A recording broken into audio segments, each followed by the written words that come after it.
You are listening to the Knightline Sports Network, brought to you by Travis Dever and the Dever team, 386-690-1636. Welcome to the AAC Report, only on the Knightline Sports Network. I'm Jeff Allen. Thank you so much for listening. Coming up, we'll talk about our Spotlight Game of the Week.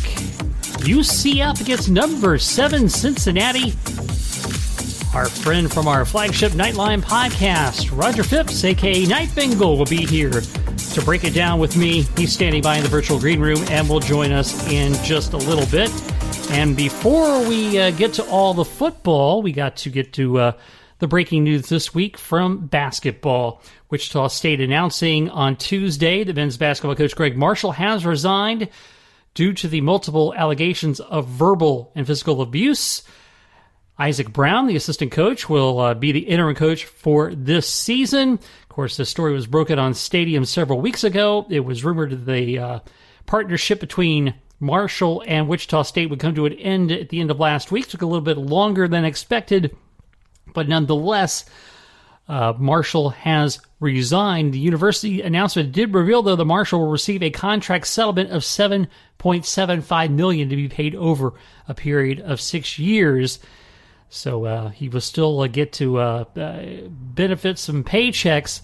But again, the allegations that bubbled up recently due to the reports from Stadium that centered around physically abusing former Shocker Shaq Morris during the 2015-16 season. Also reported that he had choked an assistant coach, Kyle Lindstedt. So again, the very disturbing allegations has led to Marshall and Wichita State parting ways, with Marshall, quote-unquote, resigning, but getting a payout nonetheless. Now let's get to all the football. Tulsa remained unbeaten in conference play. The Golden Hurricane overcoming a 21-point halftime deficit to down SMU 28-24. Tulsa scored its second win against a top 25 opponent this season, marking the first time in program history that they've had 2 top 25 wins in the same season. Quarterback Zach Smith threw for 325 yards and 3 touchdowns, including 2 fourth-quarter TDs to bring Tulsa back, while linebacker Zaven Collins delivered the clinching play with an interception on SMU's final possession. Golden Hurricanes head coach Philip Montgomery. Just really, really proud of our players. Just the way they fight, the way they stay together through adversity, through thick and thin. They're resilient about the way we play. Obviously, they're trying to give their coach a heart attack. But the drama part of it, I just love to see the way they react to each other, the way they continue to keep playing for 60 minutes. That's always been a staple of our program. But as you can tell, just finding ways to win. And to see guys step up and make big plays and continue to just battle. We didn't start the game really, either side didn't start the game the way we wanted to. We spot them 10 points right there. And then, guys don't get down. They don't shrug. They just continue to keep battling and just keep chipping away at it. And you got to love the mentality that they bring to the table each and every week. So extremely proud of them. SMU's got a great football team. I think Coach Dice does an unbelievable job with them. They're very talented, and Shane Buechele, to me, is one of the top quarterbacks in the league, if not in the country. So I love that we were able to do some good things tonight, get some pressure on him, did a good job in coverage.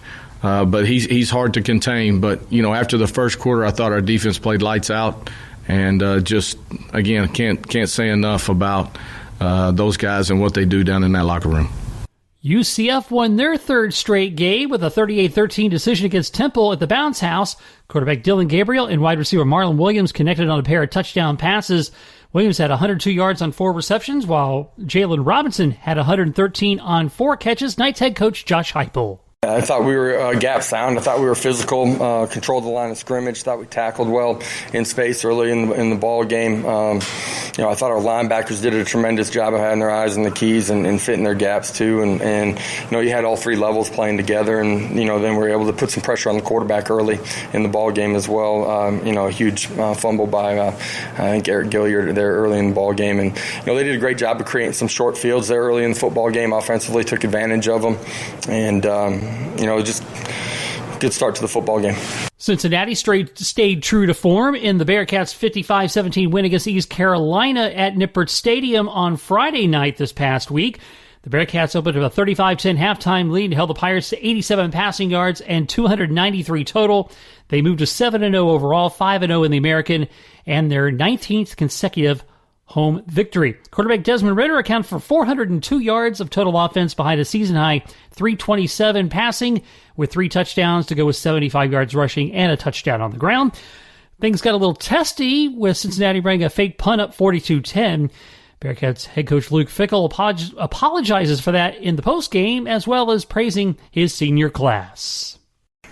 Quick apology to obviously Coach Houston and those in ECU 42-10, and we have a fake punt. It wasn't exactly something that we had planned or called, but nonetheless, it was something that happened probably, and would not want to do it in that situation. But it is what it is. It's over with, and I can't take it back. And then to these seniors, we don't have enough time to really kind of honor them and say thank you to them. And like we should, because what they have done and what they have been through and what they have grown into is unbelievably amazing. I'm so happy and proud to have been a part of it. We are here because of those guys, because of their selfless commitment, trusting and believing, because there was many times in that first year that was the other way around here. Was not pretty, it was not fun. And they continued to fight. They continued to trust. They continued to care about what it is we were doing and commit to the bigger picture of trust, respect, and love, and really building it from the inside out. And those guys have won, my heart, obviously, but that entire locker room, not just for what they've done, but the way in which they've done it. The lone non-conference game of the week saw Tulane pick up its first win against a top 25 opponent since 1984. As the Green Wave pulled away for a 38-12 victory against number 25 Army at Yeoman Stadium. Tulane clung to a 14-12 halftime lead, but outscored the Black Knights by a 24-0 margin in the final 30 minutes to win its third straight game. Quarterback Michael Pratt tossed 2 touchdown passes to lead the offense. Tulane forced 3 turnovers, including an 8-yard special teams touchdown by wide receiver Jatavian Tolles. Houston snapped a 2-game slide as the Cougars were wire-to-wire winners against South Florida on Saturday. Houston reeled off 505 yards of offense, scored 14 points in each quarter, and found the end zone on offense, defense, and special teams. Quarterback Clayton Tune had a hand in 5 touchdowns, 3 by air, 2 by ground. He had 120 yards rushing on 10 carries, while the Cougars also scored on a 72-yard punt return and an 85-yard fumble return. Memphis and Navy, they were postponed to the continuing COVID situation at the Naval Academy. And as we mentioned, the standings, Cincinnati and Tulsa both undefeated in conference play. The Bearcats at 5-0, Tulsa at 4-0. SMU and UCF are at 4-2 in league play. Memphis and Navy both at 3-2. All right, let's get to this week's schedule, and it's going to be a little lighter than first anticipated. First, we will tell you about the COVID cancellations. Houston and SMU, which was going to be a noon kickoff on ESPNU. That game has now been postponed. And Navy at South Florida, but it's not the Naval Academy this time. It's South Florida that is dealing with the pandemic issues. That was going to be an 8 o'clock ESPNU game on Saturday night. So those are 2 games in conference as of this Wednesday recording that have been canceled. The conference is still working out how and if these games will be played. Stay tuned for more details on that. The remaining schedule looks like this. Thursday night it kicks off, Tulane at Tulsa. This kind of reminds me of Oprah and Uma David Letterman's introduction at the Oscars. Tulsa, Tulane. Thursday night, 7:30, ESPN. Tulsa leads the all-time series 11-5, and Tulane won last year's game 38-26. The Saturday games has East Carolina at Temple, a noon kickoff on ESPN+. Temple leads the all-time series 10-7 and was victorious last year 27-17. Memphis goes out of conference, a makeup game with Stephen F. Austin, noon on ESPN+. Memphis won their only meeting way back in 1959, before I was born. Memphis won that game, in case you were wondering, by a 25-6 score. All right, so that's the games for this week. Again, Houston SMU, Navy at South Florida have been postponed due to COVID testing and tracing. Coming up next, we will talk about our Spotlight Game of the Week. It's a big one. Cincinnati at UCF. We're going to talk to Roger Phipps, a.k.a. Knightbengal, from our flagship Knightline program, next when the AAC Report continues in just a moment.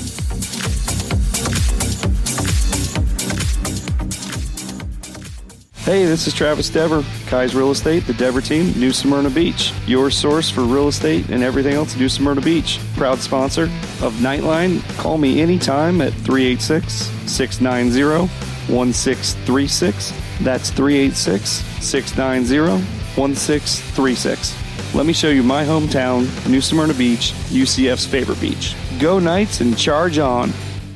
An auto accident can change your life forever. At Chad Barr Law, we are raising the bar on what to expect from your personal injury attorney. Hi, I'm Chad Barr, and I want you to know that our entire team is dedicated to providing you with the representation you deserve in your greatest time of need. If you or a loved one have been injured in an auto accident, call 407-599-9036 for a free consultation or visit chadbarlaw.com. At Chad Barr Law, our clients come to us in need and leave as family. Offices, Altamont Springs.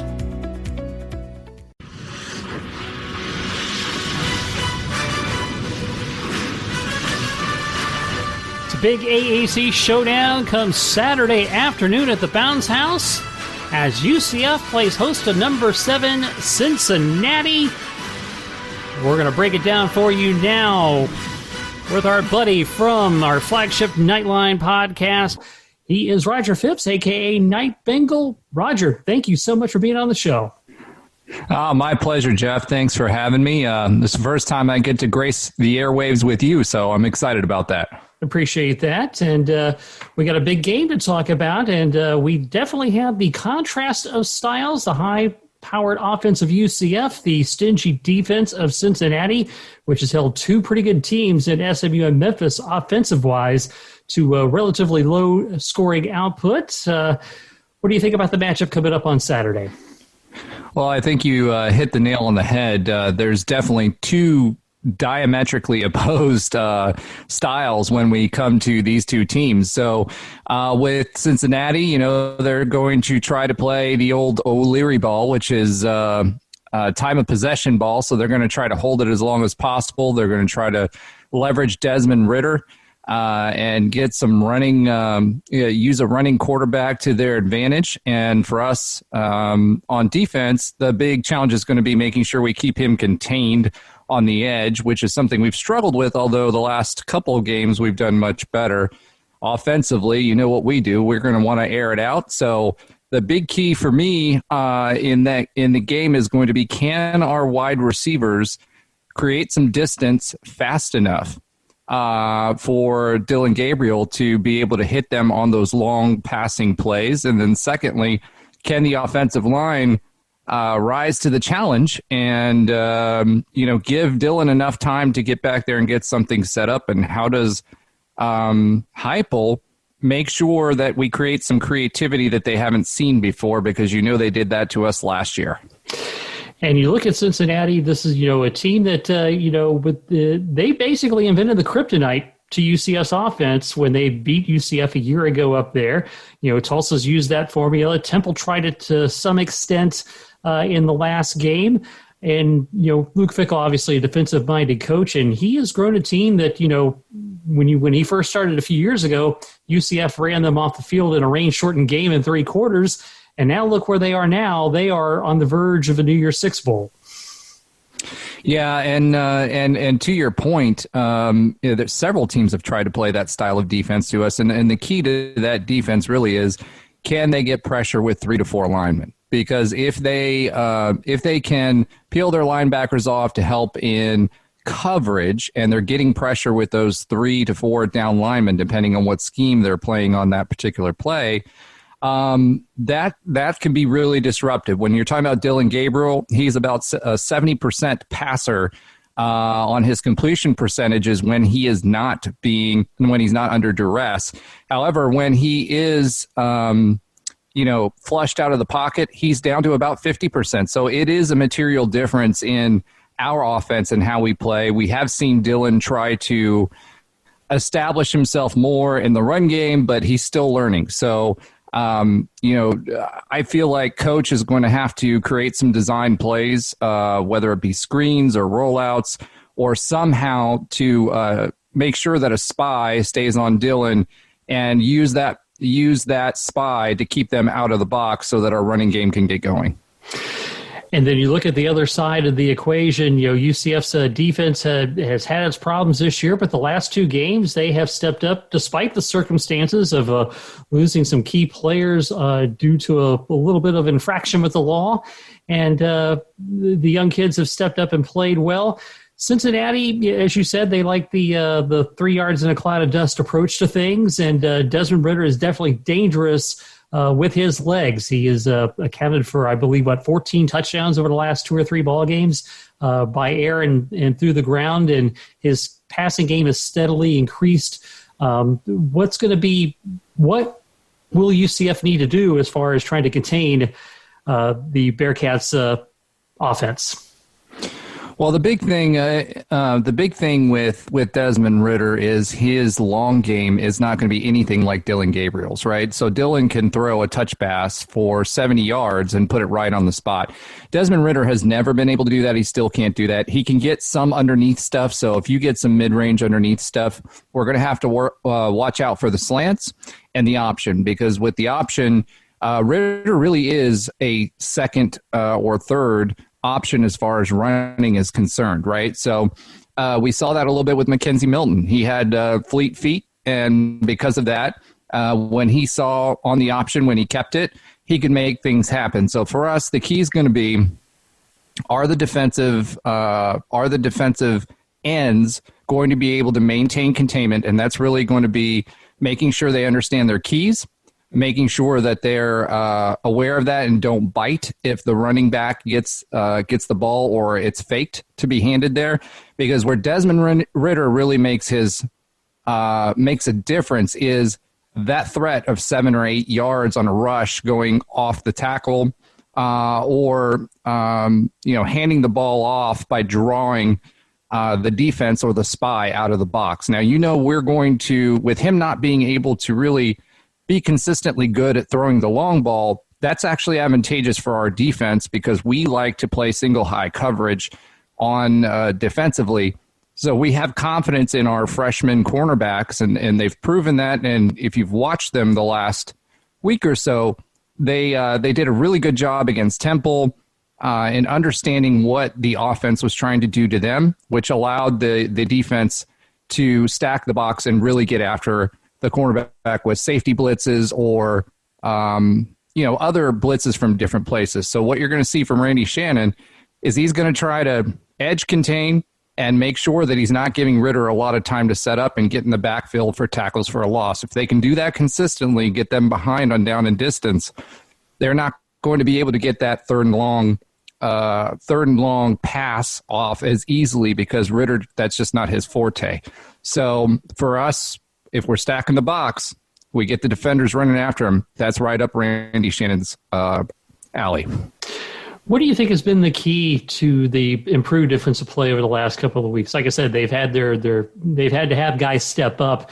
And is it just the fact that they got hungry guys stepping up, or have they been able to adjust that scheme? I think it's 2 spots. I don't think it's adjusting the scheme. I just think it's playing better and executing the scheme better. So, one, if you watch the cornerbacks again, those freshman cornerbacks were frequently out of position, which means that you had to keep Richie Grant back in the safety position a little more than what we want to. We want to bring him in on blitzes. He's really good in getting in the backfield. I think the other key is the linebackers. With Gilliard being out, he was our most experienced and our middle linebacker. And so what you've seen is the eye discipline that you always hear. They understand what the offense is giving them a little bit better. Gilliard has been all over the field. Tatum Bethune has been a little bit better in dropping back and doing playing in coverage. And if you have the combination of the corners being able to keep the receivers from creating any separation at the line, you have a more experienced middle linebacker who's healthy and playing well, and you have Tatum Bethune maintaining his discipline and making sure he's in position, because Eric Mitchell and some of those guys, as experienced as they were out of position frequently, and that makes a huge difference for the defense. So for me, it's the cornerbacks playing better. They are reading the defense or offenses a lot better, so they're in their proper position. I saw Derek Gaines run all the way across the field and make a tackle because he recognized the play. And then better middle linebacker play and strong side, weak side linebacker play. That allows our defensive line and our safeties to come up and get after the quarterback. And I think that has been the difference for us. You know, Cincinnati offensively has kind of gotten better as the season has gone along, and their defense essentially has allowed them to be able to do that. UCF offensively has been kind of up and down, and it had some inconsistency. You know, when it's going great, they're, you know, the flames are coming out of the chute, and when they're stuck in the mud, it looks a little ugly sometimes. What do you think is leading to that inconsistency? Well, I'd say mostly it's rhythm. What you've seen Josh Heupel trying to do this season is he's been trying to install a 4-minute offense. So what we've had up until this point, up until this year, is we've just had a consistent go offense. And when we get up, we only had 65 plays against Temple. Now, our average is 93 to 97 plays per game. So what he's been trying to do and what he's been playing, you saw it in the first and second quarter. The second quarter, he brought back the throttle, tried to establish the running game, try to lengthen out. We were up, I think at that point, 21 to nothing, and then it ended up being 28 to 3. What he's doing is trying to protect the leads, because that's one thing that we haven't been as good at. And the way that we're trying to do is exactly what Cincinnati is really good at. I was watching a game last week, and they had an 8-minute drive. Now, the only time we've been able to do that is Tulane, one time. But when we take ourselves out of rhythm like that, with a rhythm, fast-paced offense, it can spell trouble for us to get back into rhythm when we're trying to do that. So you saw the second quarter, basically, in last week's game, they tried to go to that 4-minute offense. It wasn't working out for them. They came out in the half, came out firing in their normal offense, and then they went back and let everybody switch out for 2s and 3s. So for me, I think the key is Josh Heupel's trying to establish that and learn and teach the guys how to play that game and to make us multidimensional. But we've got some teething going on there. And as far as the ramifications of this game goes, I mean, Cincinnati can take a loss and still make the championship game. UCF certainly can't. Their chances are slim as they are. They need a lot of things to happen. So this game essentially becomes UCF's biggest game of the year. It would be big regardless anyway, but do you think that's going to add extra motivation? And, they're not going to have the crowd to feed off of like they would have 2 years ago when game day was here. What are your thoughts on that? Well, I can tell you Luke Fickell is certainly aware of that. He spent about 2 minutes in the press conference talking about the game day environment for this week's game. So that's certainly going to be on their minds.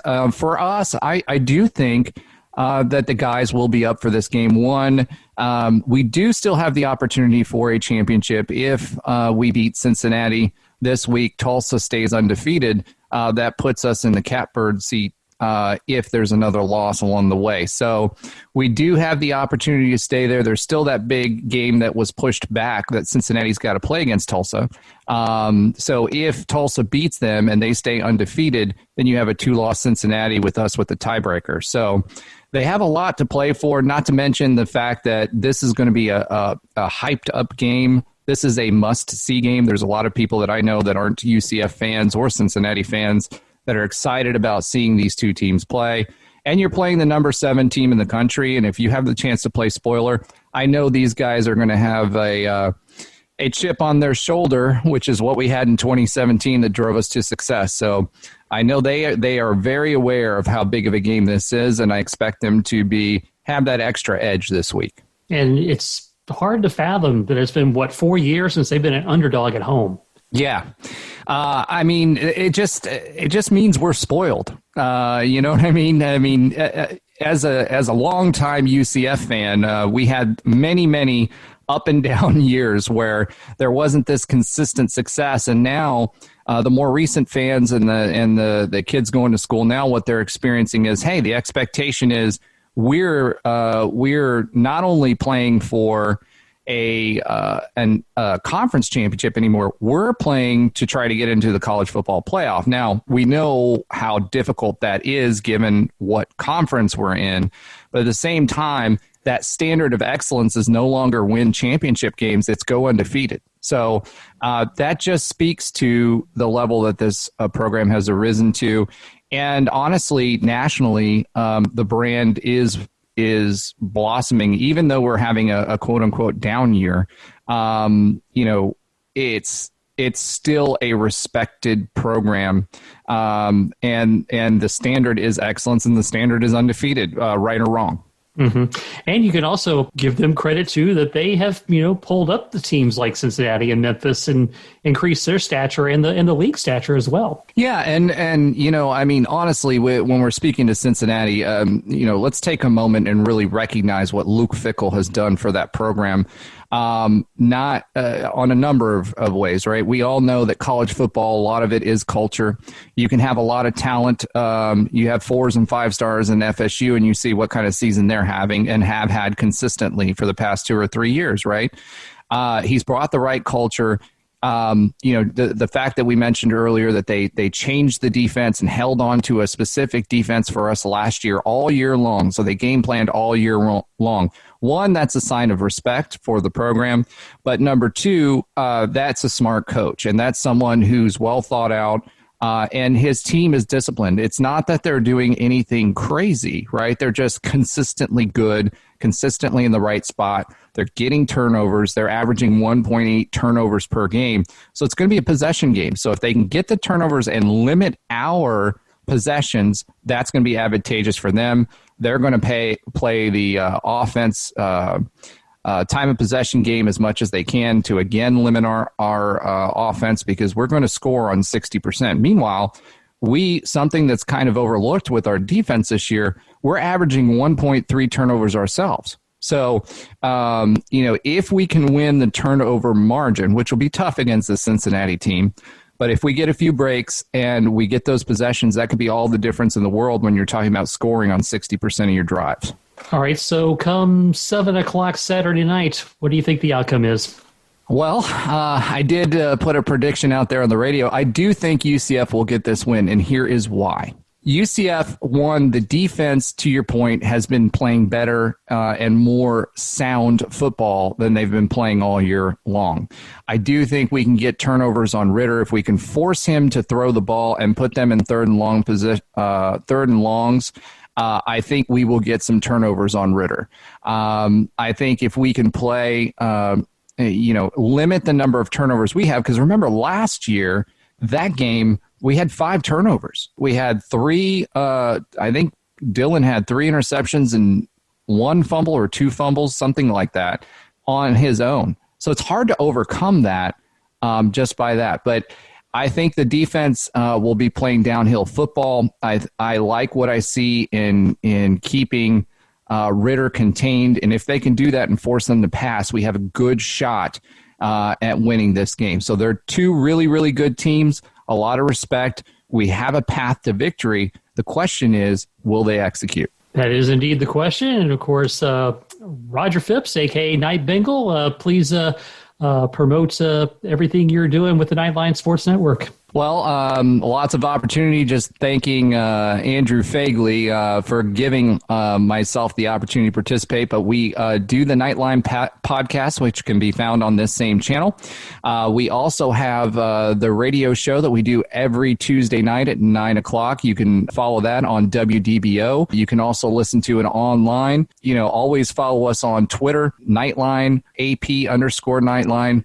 I'm Knightbengal, which is a weird name, but it represents the two teams that I love. Unfortunately, I was saddled as a Bengals fan. But just follow our social media. We have Facebook, and give us a like on the channel. And, just keep listening. We appreciate all the support that we get from all the teams in the AAC. But, things are looking up for you as a Bengals fan with one Joe Burrow. Yeah, I'm unfortunately, I hated him in 2018. But it's funny. I actually have a guy that's a friend of mine that's at work that's an big LSU fan.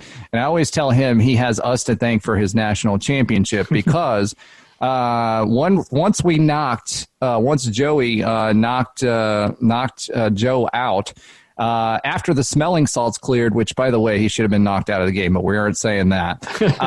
Once the smelling salts cleared, he was a different quarterback, and ever since then, he's done well. But he's definitely learning at Cincinnati. I'm excited for the future and what he will bring to the table. I think he has some pieces around him. If we can get the offensive line to work, he's going to get better and better. So, yeah. But as a Bengals fan, we're always looking for the next great thing. Hopefully this is it. There you go. Roger, thanks so much for being on. Appreciate it. Pleasure's all mine. Thank you. Cincinnati at UCF 3:30 on ESPN. The Knights lead the all-time series 3-2.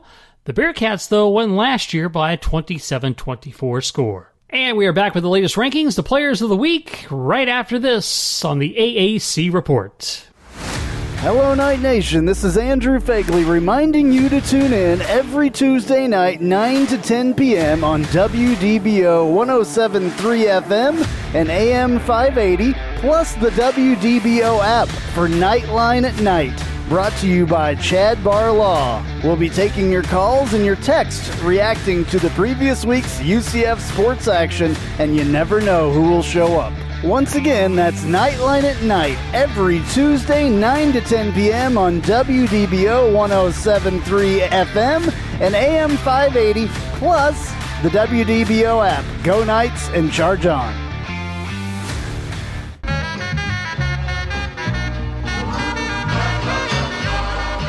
Welcome. This is a promo for the Take a Left at Albuquerque podcast, new to the Knightline Sports Network. You should listen to it. I say things like this. We need to stop blaming Jerry because we would do the exact same thing if we owned the Dallas freaking Cowboys. Do you know how much fun it is to own the Dallas Cowboys? My guests will say things sometimes like this. It's the Lord of the Flies thing that happens when they don't understand that things are wrong, spoiler alert, until Piggy dies. Lord of the Flies has been out for like 100 years. I don't even know. Sorry to everyone at home who I spoiled the book for. A book's been out for like 90 years or something. And sometimes, rarely though, I'll say really stupid things like this. If they don't make it out of the West and the Raptors get to the finals, I will go on either this show or whoever's show and say that Kawhi Leonard is overrated because I have too much evidence of it. New episodes drop every Friday with me and some of my good friends right here on the Knightline Sports Network. In the latest rankings, as we have mentioned, Cincinnati holding at number 7 in both the AP and coaches poll. Tulsa's victory over SMU bumped the Mustangs out of the top 25. The Golden Hurricane get into the AP poll at number 25. Conference players of the week on the offensive side of the ball. Desmond Ridder of Cincinnati. He had 4 touchdowns, accounted for 4 touchdowns, 402 yards of total offense in their victory over East Carolina, 24-31 for a season-high 327 in the air and 3 touchdowns, and a team-high 75 yards rushing, including a 7-yard touchdown. Ridder, who leads the Bearcats with 14 touchdowns and 9 rushing scores, has accounted for 17 touchdowns in the Bearcats' last 4 games. Co-winners of the Defensive Players of the Week, first, Darrell White of Cincinnati. He was also chosen as the Walter Camp National Defensive Player of the Week, and he was part of the defense that held East Carolina to 17 points and 293 total yards. He had 7 tackles, including a sack, and scored his first career touchdown on a 26-yard interception in the first quarter. White leads the American with 9.3 tackles per game this season. And Zaven Collins of Tulsa led a big defensive effort that allowed the Golden Hurricane to come back and rally for a 28-24 win over Tulsa. He had 6 tackles to go with a sack, 2 tackles for a loss, and the clinching interception with 1:29 left on SMU's final possession. Collins leads the American in interceptions per game and has 3 picks and 10 tackles for loss thus far in 2020. And the special teams player of the week is Marcus Jones of Houston. 145 yards on 4 punt returns, including a 72-yard punt return for a touchdown in their victory over South Florida.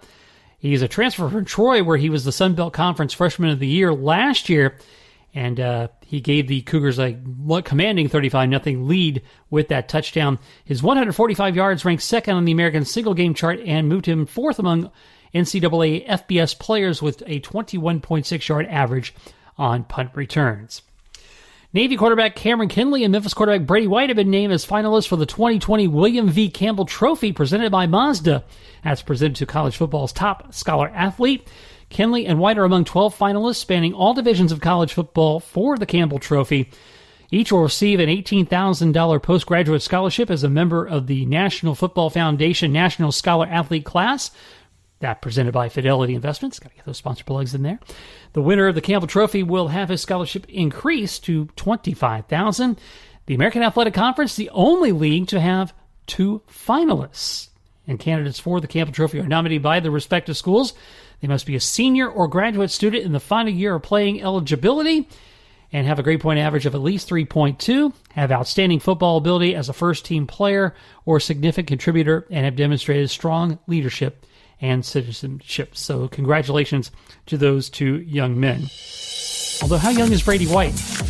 Been in college for, 8 years now? Only kidding. Thanks for listening to this week's show. As always, please follow me on Twitter at JeffAllen_88, and you can follow the Knightline Sports Network at UCF_Knightline. This has been the AAC Report, only on the Knightline Sports Network. I'm Jeff Allen. Thanks so much for listening.